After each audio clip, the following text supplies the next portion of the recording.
So my name is Eric Hultgren. I am the Director of Social Media and Content Marketing for the MLive Media Group. And before we kind of get too far into this, I want to let you know that this is my email. I speak really quickly, and I'm going to blow through about 110 slides in an hour. So if you have any questions or you want the deck, this is the email that you'll need. Super simple. It's eric@mlive.com. Okay, who am I and why should you care? I went to Hope College, and while I was there, I majored in terrible haircuts. And I also got super involved in music, and I went and got my master's degree at the Grand Valley State University campus in Grand Rapids. And while I was there, my capstone was on how I can manipulate music to get people to listen to the radio station that I was listening to longer. The idea here, and I ended up winning the Dean's Citation of Excellence for this research, the idea here was that if a Snickers bar is good, if a 3-minute song is good, if I could shove 5 songs in that same 3-minute period, that would be better. And it turned out that I was right. And I share that with you because when I got into radio, I didn't actually understand how to keep and get attention.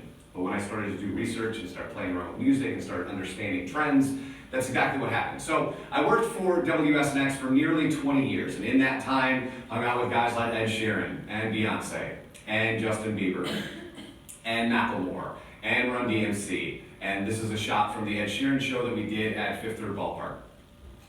And then 4 years ago, I went to the MLive Media Group because I needed something else to do. I had run out of things to do at SNX, so I needed a new adventure.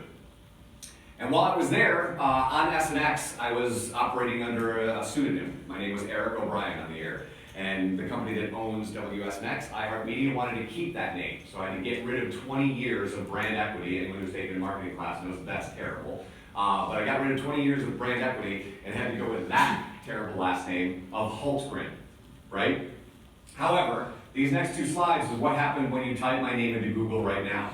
You will see that none of them are an ad. So organically, I was able to put myself as the entire first page. And I'm not the only Eric O'Brien on the planet, but I'm the one that owns the page in Google, which is exciting.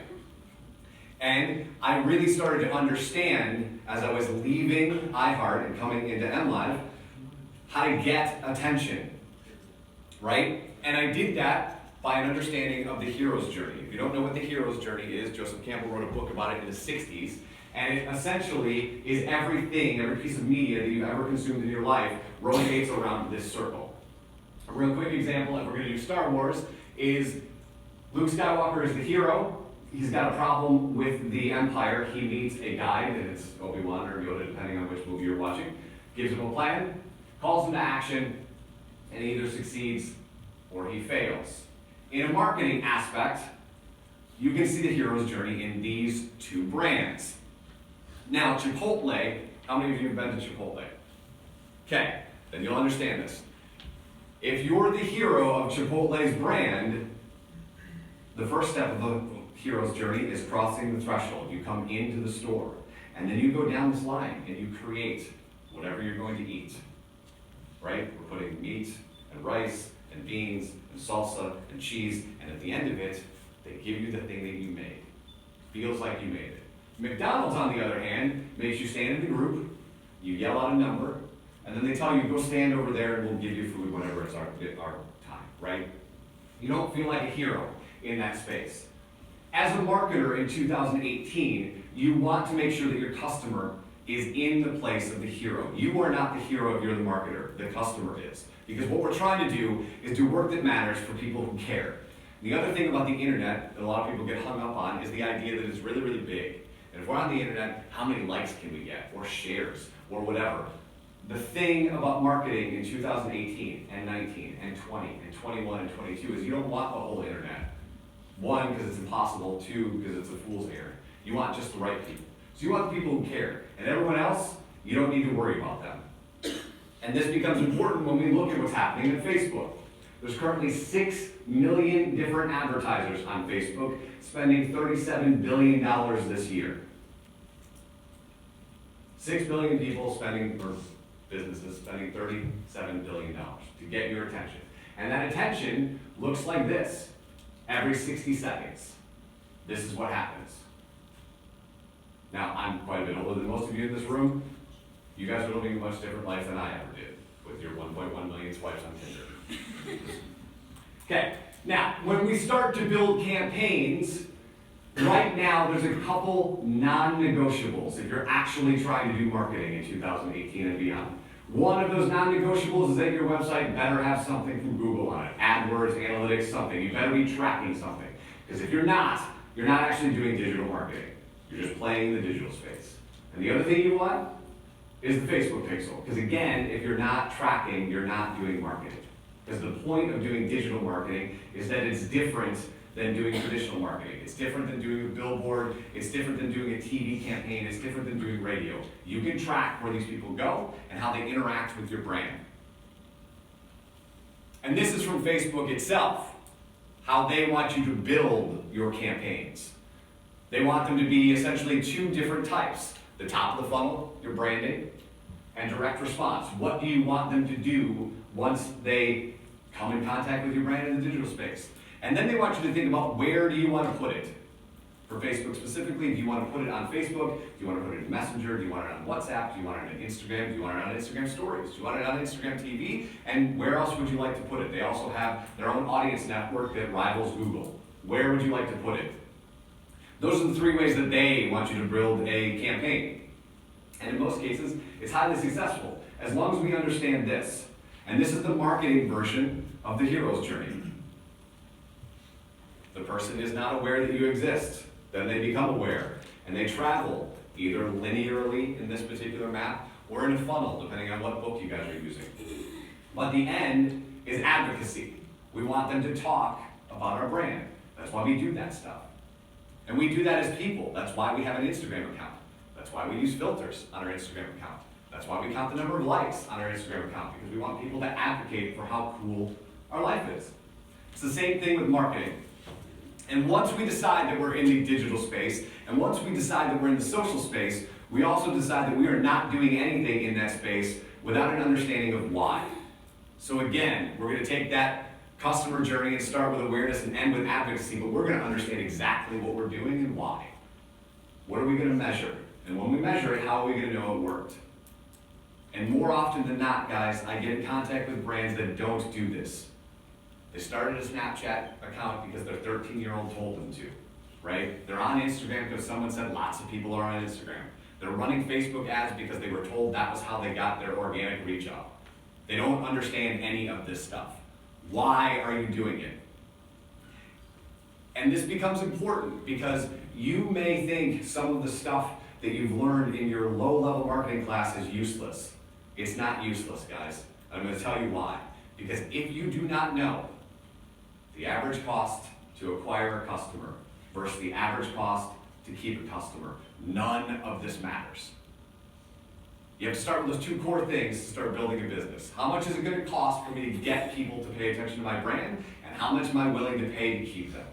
And then what channel am I going to use to do that? Is that Instagram Stories? Is that Facebook? Is that Google? Is that TrueView on YouTube? Where am I going to find them? And here's the good thing. Every single brand on the planet right now is trying to build their own universe.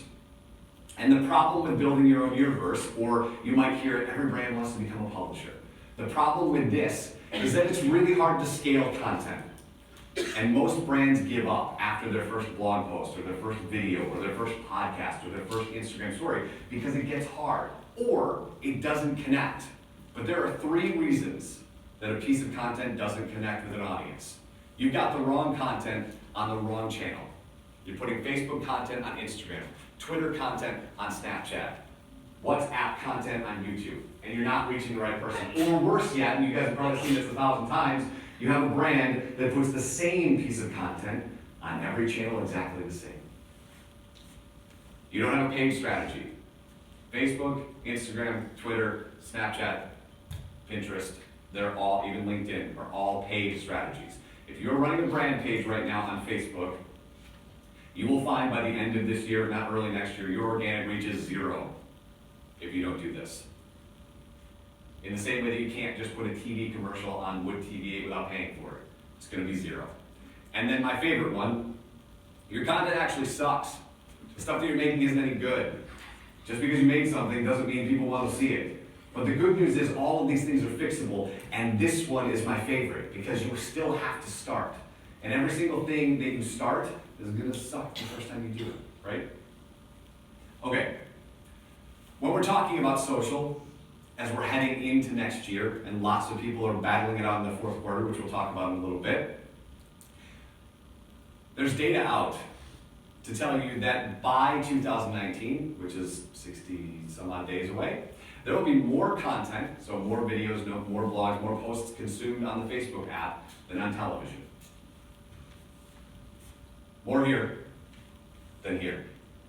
So, if you've got a brand or know of a brand or doing research on a brand that's buying a whole bunch of this, they're missing out on this. Because it used to be like this, and you still meet brands that think this is how TV works, that people are passively sitting on couches consuming whatever is seen on the big screen in their living room. But it looks more like this. In fact, we're almost up to 60% of people when they come in contact, if they're watching TV that has commercials at all, they're going right to their devices. But more often than not, they're not even watching in the first place. There's tons of research, and you guys are probably case studies of this, where you have Netflix on, but you're not actually watching Netflix. You're on Instagram or Snapchat or whatever. So grabbing people's attention, you have to go to where they are. And right now they're here. But here's the good news. You don't have to win on every single channel. You have to win on one first. In fact, if you start 12 of them at once, you will fail at all of them. And my favorite story about this is in 2014, Reebok had 823 social media accounts. One for every brand, one for every vertical. And all of them were terrible.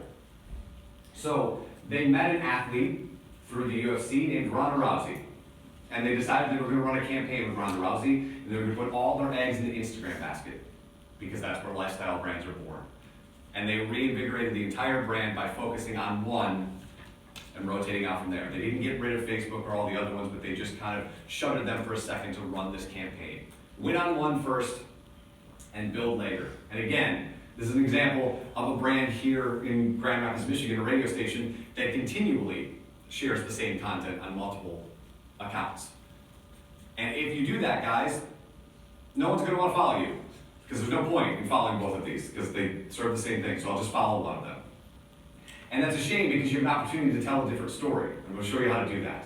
So one of the things that we specialize in is this idea of taking a single piece of content and breaking it into multiple places. And so this first thing a brand will talk to me about is, what do I build? If I'm jumping on Facebook and Instagram or whatever, what do I make? And I tend to start with this. What are the 5 questions every single new customer asks when they walk into your store, into your brand, into your business? If you're a doctor's office, if you're a movie theater, if you're a Starbucks, if you're a church, what are the 5 they ask? Make content around that. Make content around that until you're sick of it, and then move on to the next 5 questions. Because once they got these down, they probably have 5 more, right? So 2 weeks ago, I was meeting with the Grand Rapids Area Realtors Association, which has a new fancy name, but they're known as GRAR, and I don't know why they don't use a dinosaur as their logo, but they don't. Anyway, I was with them, and what I like to do when I'm in these situations and I'm meeting with clients is I like to go and audit their social and see what they're doing. And so it was a room full of realtors, so I went and I looked at like 20 or 30 of them and saw that all of them had posted this story. Grand Rapids, 7th best mid-sized city for living, right? And I thought to myself, okay, so if every single person that's a realtor posts this story, is anyone posting this story, right? The tree falls in the forest. Does anyone hear it?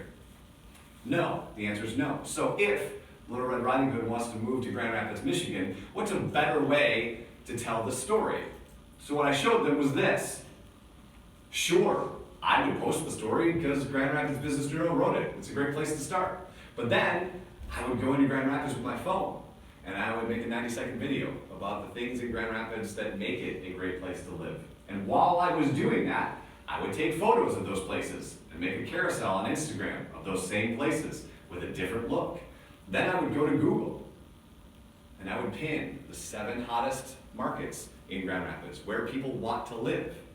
And then I would take that image, and I would put it on my blog with 300 words explaining why those neighborhoods are hot.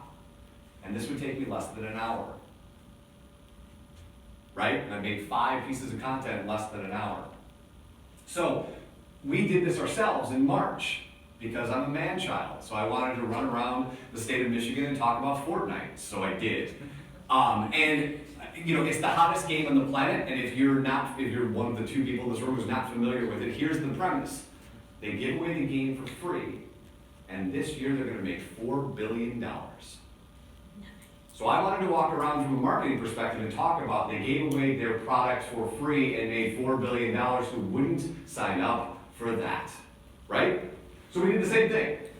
I went and did a keynote, and I recorded it on Facebook Live and posted it to YouTube. I took the notes that I wrote before I did the keynote, and I put them on Instagram so everyone could see it. I boiled down the keynote to a 1-minute video that I put on Facebook. Took the entire talk and turned it into a podcast.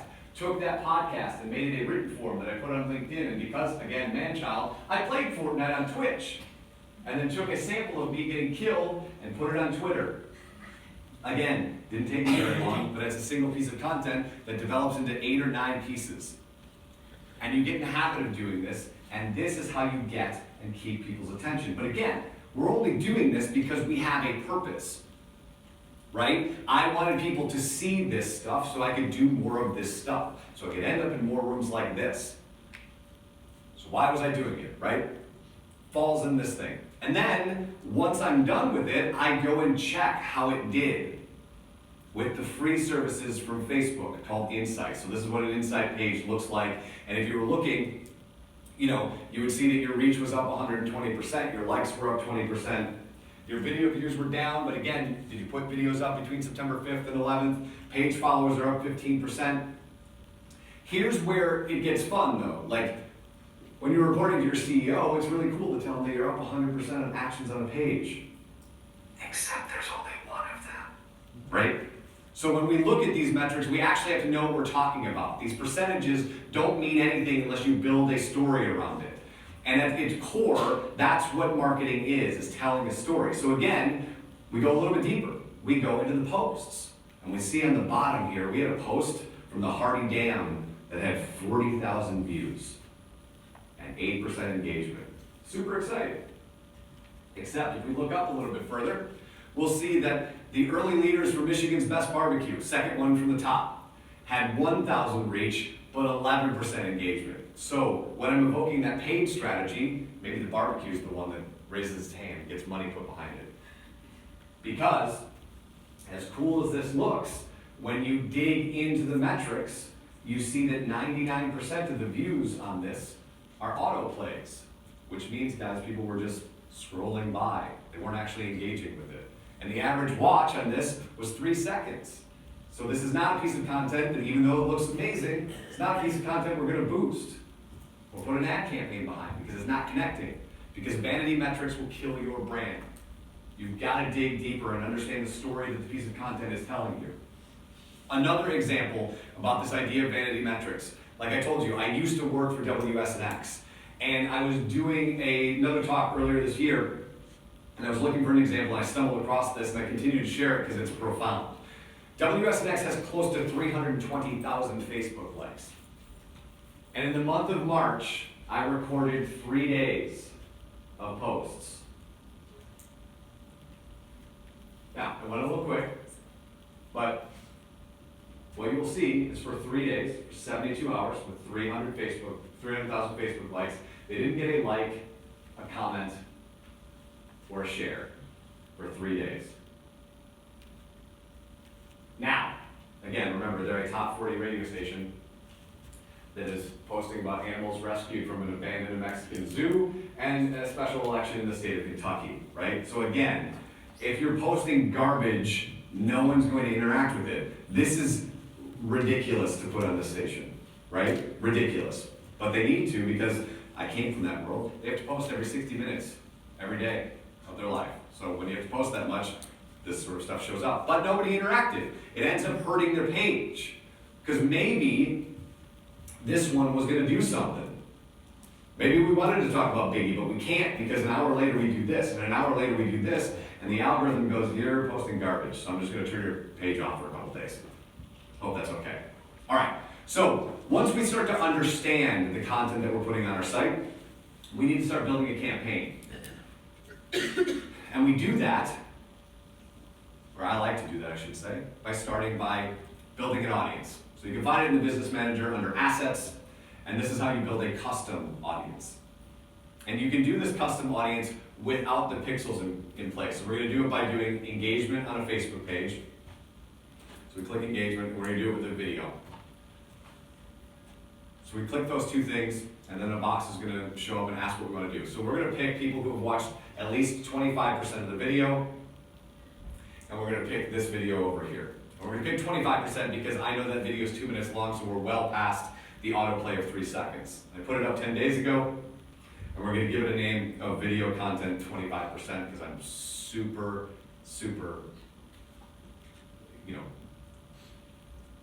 great at coming up with titles, right? So we create this custom audience, and then the next thing it lets us do is this thing called a lookalike audience. So we're going to pick the United States, and my favorite thing to do is ramp this thing up to 10% of the entire country.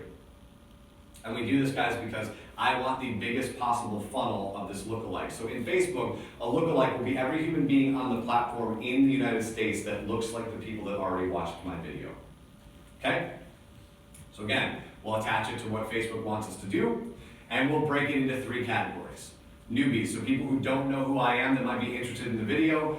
Again, people who watched 25% of that video, and then people who watched 50% of that video. And we'll target all 3 of them with some sort of message to get them back in the ecosystem. Maybe it's another piece of content, maybe it's a white paper, maybe it's a blog, maybe it's an invitation to an event we're doing, whatever that is. Now we'll go build an ad, right? Create a new campaign. In this case, I was building something for Michigan's Best, a product that we use at MLive. And we were going to target people who didn't know what Michigan's Best was. So we're going to target newbies in this particular case, so people who are not following our page.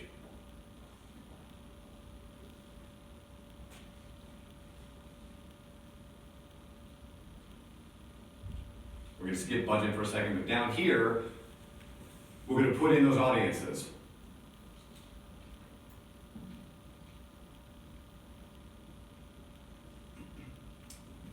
The video audience, and then the lookalike audience. And then we're going to take the state of Michigan and pare down this lookalike. So now we're going to only find the people in the state of Michigan that have not consumed that piece of content that looked like they should. Make sure we're on the best page, and go build an ad. But here's the most important part when we're talking about tracking. And it's funny, prior to talking this morning, I was asked if I've given this talk a bunch of times, and I actually write new talks as often as I possibly can. In fact, I was writing this one last night, but I didn't review this video. So this is a URL builder that allows us to give source attribution, so where the traffic that clicked on the video came from. And so these 5 pieces will show up in the URL down here, and we'll put that in Facebook. The reason I tell you that it's important that I should have redone this video is because starting yesterday, Facebook now allows you to do this very thing and does it for you. And they do it for you because what I'm showing you is prior to Facebook building their own URL builder, the Google URL builder would break on mobile if you just put it where the website goes. Meaning, if 90% of consumption on Facebook happens on a mobile device, if you just use it in the top box, you wouldn't get any sort of tracking. You'd have to use it in the bottom one. Now though, as of yesterday, Facebook allows you to do that. So we're heading into Q4, which means every retailer on the planet is at war with one another. And they're at war with one another because they're trying to get the piece of the pie that Walmart and Amazon don't already own. And Facebook is telling you that this shopping season starts much, much earlier than a lot of people think. They started in October. And they're looking to develop new patterns. So as brands are building out campaigns in Q4, they can actually change consumer behavior, which is very difficult to do. But the experiment that you can do on your own is if you do any shopping around the holidays for your significant other, your laptop will change because it won't know who you are. The cookies will think that you moved from being a male to being a female. And it will take midway through January for it to figure out back again who you are. However, even in the mobile world, they're shifting. They want to buy on a mobile device. They want to save money, and they want to find new stores. One of the biggest growth opportunities on Instagram is something called a micro brand, right? And these are all the things that you stumbled upon that make products you didn't know you needed. Like Dollar Shave Club comes out of this world, and any sort of artisanal thing you bought on Instagram comes out of this micro brand world because people on Instagram are looking for new stores to buy from because they want to find that unique gift that they won't find on Amazon or they won't find on Walmart. So when we're building a campaign in the social space, we also want to follow along and come up with some sort of way, again, to track. So what's the campaign name? What's the goal? Who are we trying to reach? What format are we using? What's the audience? How are we going to optimize? So how are we going to make sure that the ad recall is growing, the video views are growing, or the reach is growing? And then how are we going to measure that? When does it start? When does it end? And how much are we going to spend? So that when we go to our CMO or our CFO, we can tell them we built this thing and this is what the thing did. We don't walk in and go, we ran a Facebook campaign and, I don't know, we got some likes or something, right? We're well beyond that at this point. We want to run a Facebook campaign and go, 200 people walked into our sweater store. 80 of them went on a mobile device to see if it was cheaper. We served them a discounted coupon while they were in the store, and they bought the sweater from us instead of Amazon. Here's how, right? So very quickly, I've been talking about Instagram, and I want to share a couple stats about Instagram, and then we'll get to some of your questions if you've got them. It's part of the Facebook family, which eclipses every other social medium out there, which makes it one of the most interesting platforms to follow right now.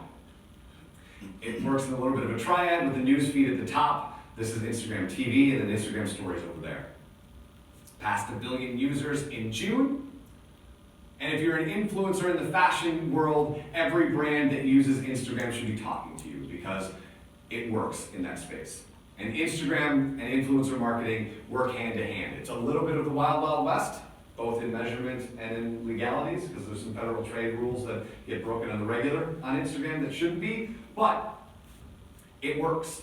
And so Instagram is continuing to push people into this platform to do things like influencer marketing, to do things like long-form video on IGTV. Now, whether or not this thing is going to work, I don't know.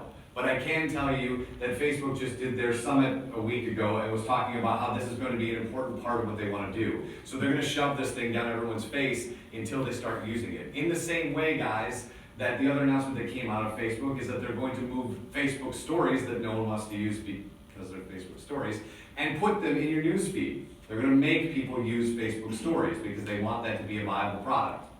And they want it to be a viable product because in marketing, we're shifting from traditional storytelling, as you're seeing in this screen, to vertical storytelling. And vertical storytelling is fascinating to me because we're all really bad at it. When you watch people do Instagram stories, it is the same shot. Hey, I'm skiing. Hey, I'm at a movie. Hey, I'm on a date. Hey, I'm doing a keynote, because people really have a hard time telling a story this way versus this way because they lose all that space. And so when you're building campaigns on Instagram stories, you've got to think differently. You've got to look at the image differently. Your Instagram image on the newsfeed might have been this, but it grows when you put it in the vertical storytelling aspect. And you can do some fun things with Photoshop. And you want to do vertical storytelling because it works. And we're in a very rare scenario here where in 2015, the average cost of impressions, eyeballs that see your eye, were near $7 to reach 1,000 human beings. It's $4.91 right now. Unheard of in the history of technology that a super popular, growing in population technology is actually going down in CPM. They usually go more. The next thing you're going to do if you're a brand is you're going to create. We've been talking about this all morning. You're going to create more than you curate. This is my friend Justin Barclay. He works on Wood Radio in Grand Rapids, and he does a lot of this stuff. Dying 24-year-old has life advice you may not be ready to hear. 7 pieces of toast that look like Taylor Swift, right? Like, that's the stuff that he posts. So he posted this, and instantaneously, Facebook sent him this. I will not make you read this entire thing, because this is the worst slide in the presentation. I will, however, tell you, this middle paragraph is super interesting. You must not accept anything of value to drive traffic to an app or a site that engages in, quote, traffic arbitrage, or contains a disproportionate volume of ads relative to content. So traffic arbitrage, guys, is clickbait, right? And the sites it's talking about are the ones that are all ads and 200 words of content. This wasn't necessarily that, but it thought it was. And in vintage Facebook fashion, as soon as he gets this, the very next thing he gets is a warning from Facebook saying, your post is doing better than 95% of the stuff you have on your page. Would you like to boost it? No. Can't do it. And they're doing this, guys, because of GDPR. How many people know what GDPR is? One person. Awesome. Soon you will all know. GDPR is the General Data Protection Regulation. It's a law in the EU that works to protect consumers' privacy rights in the digital space. Why you care is because Facebook, for a tax purpose, is an Irish company. So they abide by this. And because they abide by this and are trying to figure this out, and soon we will all abide by this, there's a version of GDPR actually in California that goes into law in 2020, Facebook sees clickbait and fake news as the same thing. So if a brand is posting 7 pieces of toast that look like Taylor Swift, or what sort of cheese sandwich you should be, or whatever, you're going to have a problem on Facebook because they're trying to figure out, in a world of GDPR, in a world of post-Cambridge Analytica, what their platform can be used for, specifically for good. This next week, you'll see a whole bunch of this stuff. A whole bunch of brand stuff will get boosted and kicked off the platform and all sorts of things, because as we head into another election, this is where Facebook falls down. And we don't have time to talk about the many ways that it falls down in this particular instance, but it falls down in this space. And I spend most of my time wandering around the state of Michigan talking about content and talking about social media because, guys, if you can make content at scale, it works 100% of the time. If you get past the fact that you're going to suck the first time, it works 100% of the time. I do a lot of work with the Sparta Chamber. And I did a talk for them 2 years ago, and I met this woman. This is Becky, who kind of runs the chamber over there. And I was talking at the time about video, because we were all talking about video at the time, trying to tell people that they should do more video, because video. And so she took my advice. And this is the first Facebook Live that she did for Sparta. 1 like, 1 share, 164 views, and a face that says, I would like to stab you in the eye instead of do this Facebook Live, right? However, friends, if you do this, it's just like exercise. If you do this with a discipline, and you do this every single day, and you look at content in an interesting way, and you continue to create content at scale, day in and day out, it starts to work. This is 6 months later.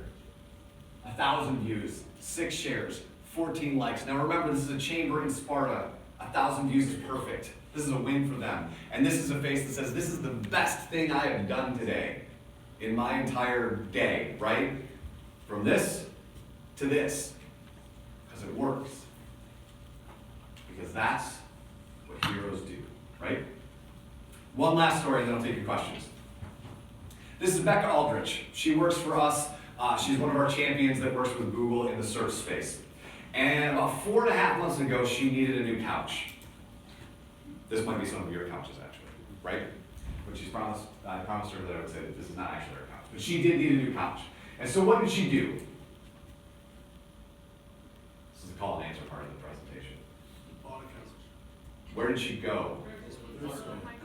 None of those places. She went to Google. Google is where she went.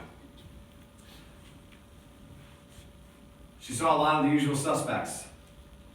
She visited a lot of the usual suspects. And then one night, she's sitting on that terrible couch, drinking wine, watching Netflix, and she bumps into these guys, interior defined.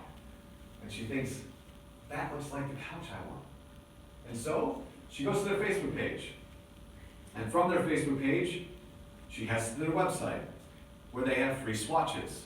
For the guys in the audience, swatches are pieces of cloth that you can bring into your house and make it look like the other stuff in your house, right? So she orders a bunch of them.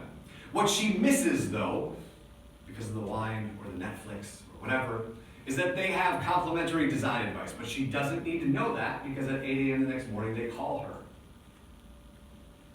And they say, hey, Becca, you ordered some swatches from us. Those are super cool. I've got like 4 or 5 more I can send you that fit in that family of design. Do you want me to do that? And she's like, this is amazing customer service. Yes, I want you to do that. And the woman goes, amazing customer service. Hold my beer, because we do this.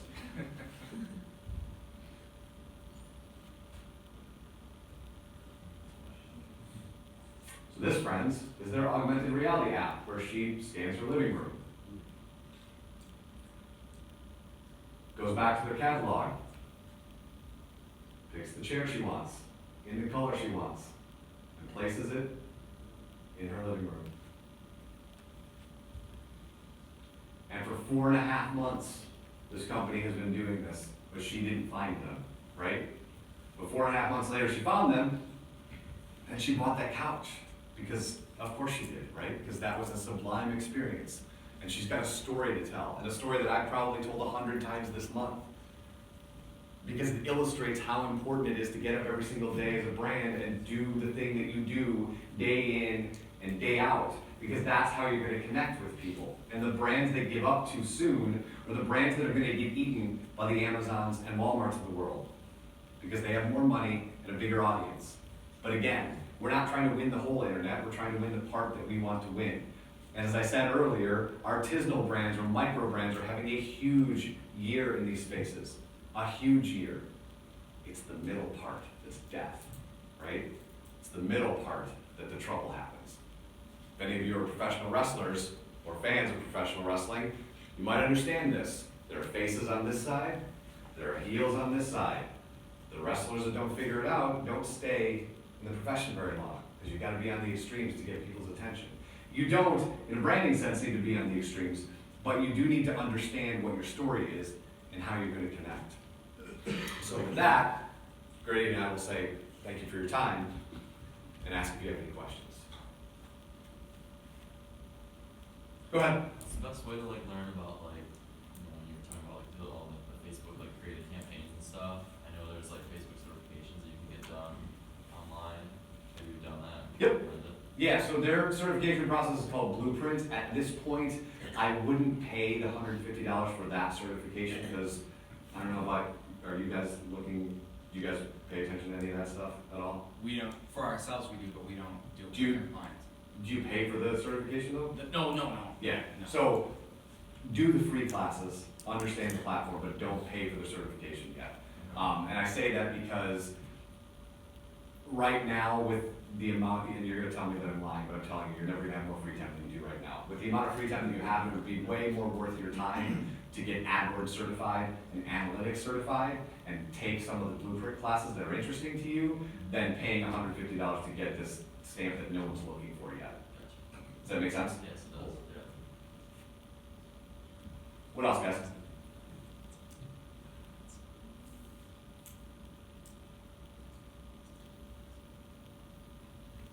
No other questions? Go ahead. So the vertical storytelling, Mhm. is that like, so you say people take like pictures of themselves, like, is vertical just Well, it's just the natural way people that people do it, right? Because they don't think storytelling that way.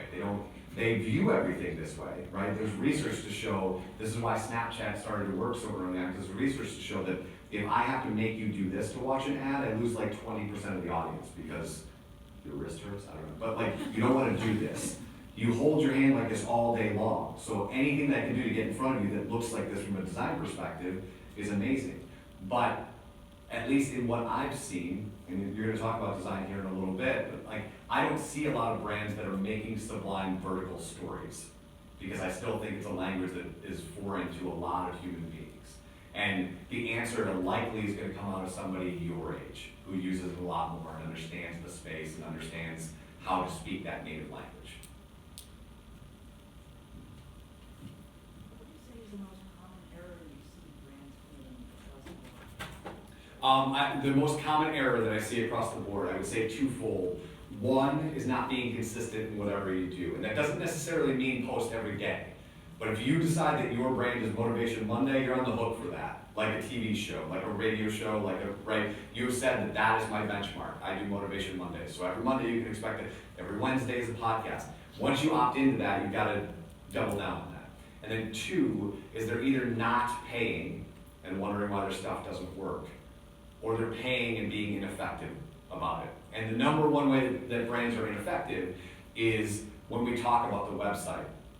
And Facebook will use this language called link clicks versus landing pages. And so the idea here, guys, is if you went to mlive.com, that's a link click. I'm making you actually find the story. If my ad goes to mlive.com / Michigan's best best barbecue landing page, that's a much better use of my money, and I actually get a better return on it. And a lot of brands see link clicks and go, oh, I got 12,000 link clicks, but they were lost in your homepage and didn't convert. So those would probably be the two big ones that I see more often than not. For the radio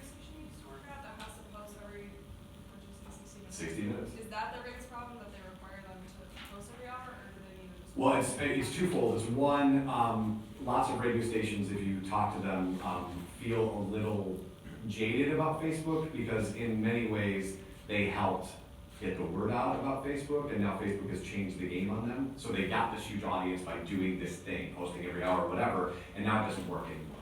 And so most radio stations don't have a paid strategy that they do on a regular basis because they don't feel like they want to. And so instead they think if they just flood the market with content that would work. But the algorithm will tell you every single time that does not work. In fact, it hurts your brand over and over and over again. So you'll see, like if you follow BuzzFeed or CNN or any news outlet, right? Like watch how they do it. They vary up the story, they vary up the medium, they vary up the length so that they can get the algorithm to be happy with their need to post as many times as they do, right? So they make the eye, from a design perspective, they make the eye change. So when you see a CNN post, it looks different every single time. What's your favorite social media management platform? We've used a couple. I can tell you my least favorite, but we use it from a client perspective, is one called Hey Orca. It's the stupidest name in the history of tech. But we use it because a lot of these platforms charge by the human. So if I want to have clients and us share a calendar, a lot of times I've got to pay for both of them. And I don't really want to do that from a business perspective. So we use that one when we've got clients that need to share a calendar. But I've used Sprout Social and Hootsuite a lot. And I probably like both of them equally. I think Hootsuite has a little bit better tech when it comes to the execution part, and I like I like Sprout Social's reporting for clients, because when we're trying to tell a story, they have a really great visual representation of what you're doing, so it's easy to walk in and go, Mr. Client, this is what you did this month, and here's why it's important, as opposed to pulling the Excel sheets out of Facebook and having to do it myself. So if I'm trying to report, I would say Sprout. If I'm trying to execute at a high level, I would say Hootsuite. Have you used Buffer? I have, my wife actually is a marketing director at another place and they use Buffer all the time.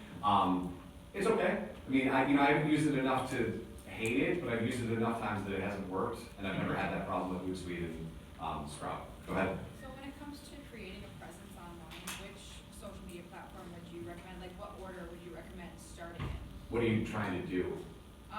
Well, personally, like I'm a part of a group. It would be really great to get the word out about people joining that group. So I was wondering, like, From a group perspective, I would say Facebook. For you, for a personal brand, with the amount of lift you could get, I would say Instagram at this point, because there's a lot more action happening on Instagram. But group-wise, that's probably the best place to execute a group of like, these people joined, and here's where you can get the newsletter, and here's what's going on in our organization. And Facebook has done a ton of work to make that an experience that people want to use, which is why you see so many of them out there that are garage sale groups and event groups and da-da-da-da-da. So I would probably say Facebook is the best place to do it, even if your demographic doesn't traditionally like to use that platform. I don't know of a better one that does groups. Go ahead. From a public relations standpoint, how do you deal with the mass spread of misinformation and the mass development of fake accounts that got Facebook and Twitter in trouble? You're talking about the bots and stuff? Yeah. Now, I don't have any clients that have been affected by that, so I don't necessarily have an answer. But as a user, I tend to double and triple check what I'm reading before I post it anywhere else. Does that play into your margin of error when you're calculating metrics for your advertising campaigns? Yes, because we will double check it against Google Analytics and flush out all the fake traffic. So yes, That's how you do it. yes, so we put it all through Google Analytics so we can tell the whole story. Right. So we can do just that. So if Cross-reference. So, and we keep a running list of some of the known sites that give you garbage traffic to flush them out instantaneously. So that's how we double check that. So now, as you know, based on your question, like that's a moving target, but we do as best as we can at this point, right? Yeah. Thank you. You got it. Go ahead. So when you're talking about the verticals, you think, I've noticed it on YouTube too, you think overall videography for like phones will switch to that vertical, or do you think it'll just change the way the design? I don't know that YouTube will be very successful doing that because I still think they've made a lot of inroads, especially running their own TV platform, that they still want you to watch stuff in a traditional way. And if you've seen any vertical stuff on YouTube, it looks really weird, right? Like the bars on the side just looks really weird. I've seen the ads now are like stretching down instead of the Yep. traditional with the bars. Yeah, and so that would be an interesting platform because I think a lot of changes are happening in YouTube in light of all of the problems Facebook is having with video metrics. Right, they were sued in 2013 or 16, I should say, for some of the stuff they were doing with video metrics that turned out to be false. And I think YouTube is capitalizing on that in a way, shape, or form. So I don't know what their end goal is, but that'll be interesting to see how they straddle the line between mobile usage and running a TV station, right? Because that's the end game for a lot of those companies, Google, Apple, Facebook, et cetera, it's the same with Facebook Watch, right? They've got to figure out, no one watches Watch per se, and the things they do watch are really, really short. They're 30 seconds. And so there's not a lot of long form consumption happening on Facebook like there is on YouTube.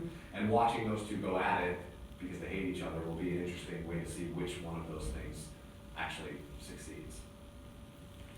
In terms of driving traffic to like a YouTube channel per se, what would you say the best channel would be? Like Twitter, Instagram? I would say not Facebook because they hate each other, so your stuff will never get seen. So Twitter is probably a good one.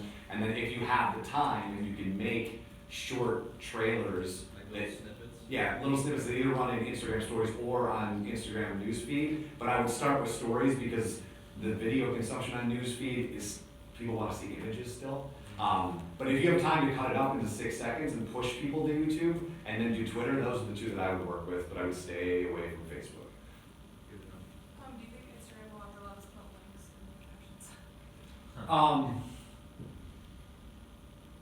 No, because and here's why, because they want you to pay for it. Because I can put links in my captions all day long, because I'm paying, our clients are paying to do that, and that's what they want to build their business on. And remember that they are in the business of getting you to stay there as long as humanly possible. And the only way they're going to let you leave is if somebody paid to have you leave. And even so, if you look at some of the ads that you're consuming, they don't leave really. They pop a window up and then they pop the window down, right? Or this, but like, you know, when you're trying on Facebook stuff and you can like kind of like create like lookalike audiences and like find people via like demographic searches, if you're trying to like run those campaigns on Instagram, how do you find your target audience on Instagram? It's the same platform. The business manager. So when it's searching accounts, it's searching Facebook accounts and Instagram accounts? Yeah.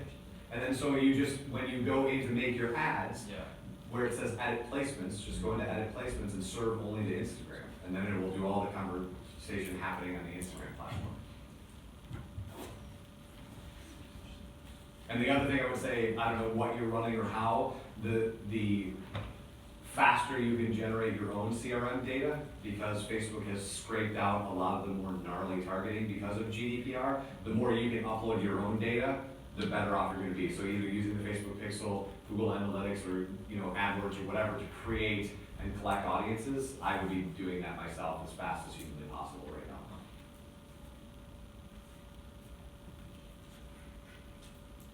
Cool.